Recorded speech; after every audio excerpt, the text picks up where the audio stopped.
नमोस्तु गुरुदेव।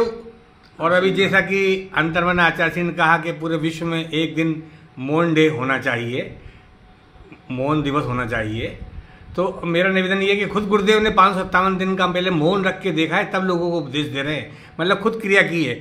और आप स्वयं ने 1 महीने तक मौन रखा है। गुरुदेव कैसा लग रहा है मौन करने के बाद, और जो बोलते रहते हैं ज़्यादा, उनके बारे में क्या कहना चाहते हैं आप? जी गुरुदेव। मैंने जीवन में पहली बार ही 1 महीने का मौन रखा। हालांकि मैं इसमें 100% तो सफल नहीं रहा, 70 to 80% सफल रहा। उसके लिए मैंने आचार्य श्री से प्रायश्चित भी लिया, जो प्रायश्चित उन्होंने दिया उसे मैं पूरा कर रहा हूँ।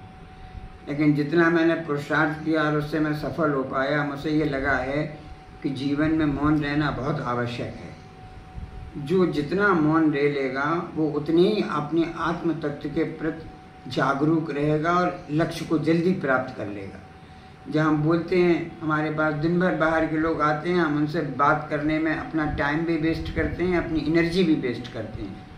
और जब हम मौन है, कोई आता है, हम कह देते हैं बोलना ही नहीं, वो भी हमारे पास नहीं बैठते हैं। तो जो हमारा टाइम बचता है, उस टाइम में हम अपना स्वाध्याय, चिंतन, ध्यान इतना ज़्यादा कर लेते हैं, उससे एनर्जी भी वेस्ट होने से बचती है और एनर्जी गेन भी होती है। तो ये मौन का बहुत बड़ा लाभ है।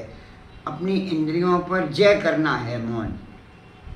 निवेदन है, आप तो जैसे साधु बनते हैं, पर जैसे ग्रस्त लोग भी अब मौन रखना चाह रहे हैं, कि गुरुदेव ने आह्वान किया है, तो उनको क्या लाभ होगा मौन रखने से गुरुदेव? उनको भी यही लाभ है। जो अभी वेस्टेज ऑफ एनर्जी हो रही है, वो वेस्टेज ऑफ एनर्जी बचेगी। बॉडी के ऑक्सीजन लेवल को अपन जब जितना एक्सर्शन करेंगे, बॉडी की सेलुलर मेटाबॉलिज्म से बॉडी की एनर्जी वेस्ट होती है, आवश्यक तत्वों की शरीर में कमी होती है।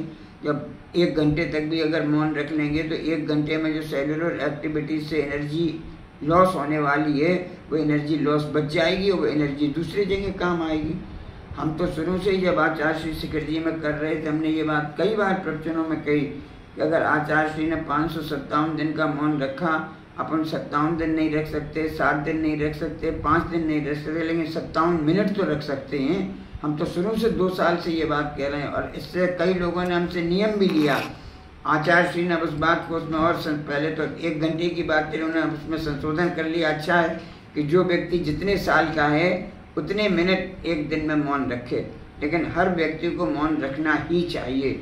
धर्म की दृष्टि से तो 3 गुप्ती में मनोगुप्ती, वचन गुप्ती, काय गुप्ती, इसमें वचन गुप्ती कहा है। ये लिखा है मोक्ष तभी होगा जब बोलना छोड़ दोगे। कोई भी तीर्थंकर मनराज जब दीक्षा लेते हैं, जब तक केवल ज्ञान नहीं हो जाता तब तक बोलते नहीं, वचन नहीं देते, मौन रहते हैं। भगवान महावीर ने 30 वर्ष की आयु में दीक्षा ली, 42 वर्ष में केवल ज्ञान हुआ, तो 12 वर्ष भगवान महावीर कोई बोले नहीं। जो जितना बोलेगा वो उतना ही मोक्ष मार्ग से दूर जाएगा। और बोलने में आचार्यों ने लिखा है, भय के कारण, आशा के कारण, स्नेह के कारण, लोभ के कारण झूठ बोलना होता ही होता है। गृहस्थ को ज़्यादा होता है, मुनि को भी होता है, ऐसा नहीं मुनि को नहीं होता, होना नहीं चाहिए, लेकिन होता है, परिस्थितियाँ ऐसी हैं। तो इसलिए आचार्य कहते हैं कि जितना मौन रहोगे उतना कम बोलोगे, कम बोलोगे तो उतना ही पाप का आश्रम कम होगा। हमारे तरुण सागर जी तो कहते ही थे, भाई कम बोलो, काम का बोलो। काम का बोलो, सही बात है, कम बोलेंगे फायदे में रहेंगे। नमोस्तु गुरुदेव, नमोस्तु गुरुदेव।